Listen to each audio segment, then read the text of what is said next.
Acizlikdimi kuch bor. Bir kuni ayolim xizmatdan tushib uyga kelganda mundaq bir ishni aytib keldi. U davolayotgan 96 yoshga kirgan bir bemor buvay bor ekan. Salomatligi cho'ng jihatdan yanada yaxshi. Ashushi texcha joyida ekan. Bundaq ahvol meditsinada ko'p uchramaydigani uchun ayolim qiziqib bu buvaydan qanday qilib xeyli sog'lom holatda buncha uzun yashab kelganini so'rabdi.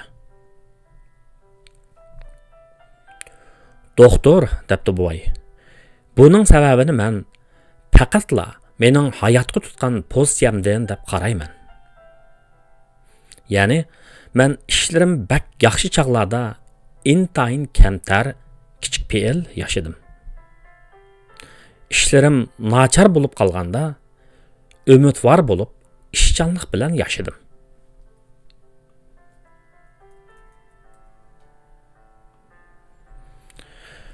Men bu buvayning so'zini xeyli ko'p o'yladim. Uningga ko'p hikmatlar yoshiringan albatta. Aldı bilan muayyanlashtirish kerak bo'lgani shuki, hayotga, ishlarga tutgan pozitsiyamiz bizning qanday hayotni barpo qilishimizga zo'r ta'sir ko'rsatadi ekan. Atrofimizdagi nurg'un ishlar nisbiy bo'ladi. Nisbiylikmi selishtirishdan kelib chiqadi.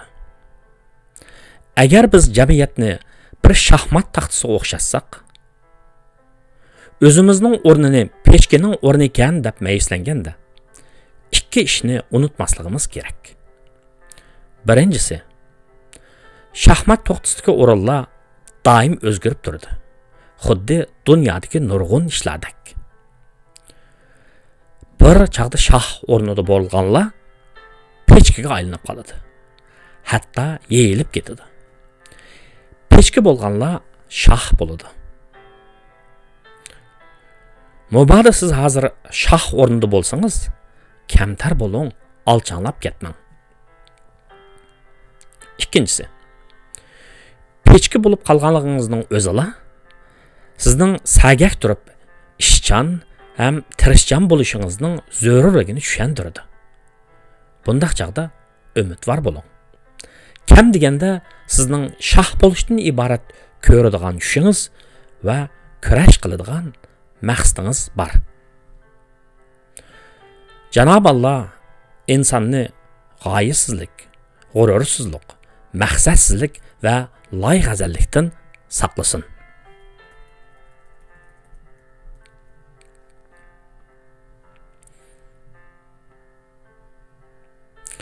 Men o'smir chaqlarimda tog'liq rayonda yatoqliq maktabda yetib, japoda o'qiyotgan chaqlarimda shaharda uyi bor tang tushlarim bilan o'zimni selishtirib, ko'nglim mayus bo'ladi.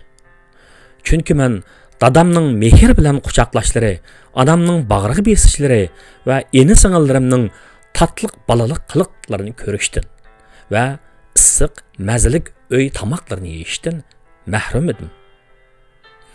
Ashularni o'ylab, necha kechalar yotqanga beshimni tiqib olib, uydagilarni seg'inib, yig'lab chiqqanim esimda. 12-13 yosh chaqlarimda nimani degan bilan men toza uy mehriga tashna o'smir bolada. Men shundaq chaqlarda abtiyakdan o'rganib olgan oyatlarning hammani bilganimcha o'qib, Allohga sig'inib, meni oilam bilan jam qilib, ular bilan shaharda birga yashash fursatiga ega qilishni tilab, uzun duo qilib, atrofimga sufsuplab uxlab qolatdim. Lekin men nemishqidir tirishsam, yaxshi o'qsamla, Allohning duo tilovatimni ijobat qildig'iga cheksiz ishonatdim. Demak, bir qaramoqqa men ojiz edim. Shundaq bo'lganlikdan kuchlik bo'lishga intilatdim. Agar hamma narsam tayyor bo'lgan bo'lsa, balkim menda o'z ahvolimni o'zgartiradigan istak bo'lmagan bo'lar edi. Shuni men deyman, ojizlikdimi kuch bor. Muboda siz o'zingizni ezlayotganini his qilsangiz, umidingizni, o'zingizning mehr muhabbatini farzandlaringizga berish orqali, ularni ilm, ma'rifatga da'vat qilish orqali, ularga ruh va g'urur singdirish orqali ruhiy erkinlikka chiqalaysiz. Azguchilarni titratalaysiz. Bu haqda men sizga mushu turda e'lon qilingan, xiyolimdan ketmaydigan bir hikoya degan qisqa asrimni o'qib ko'rishingizni tavsiya qilaman. Agar siz atrofingizdagi kishilarda ishonch va sadoqat g'oyib bo'lib ketgandek his qilsangiz, ma'yuslanmang. Bu faqat sizning ishonch va sadoqatga to'yingan haqiqiy ma'nodagi odamlar bilan texi tanishmaganligingizni tushuntiradi. Bundaq kishilarning borligiga ishoning.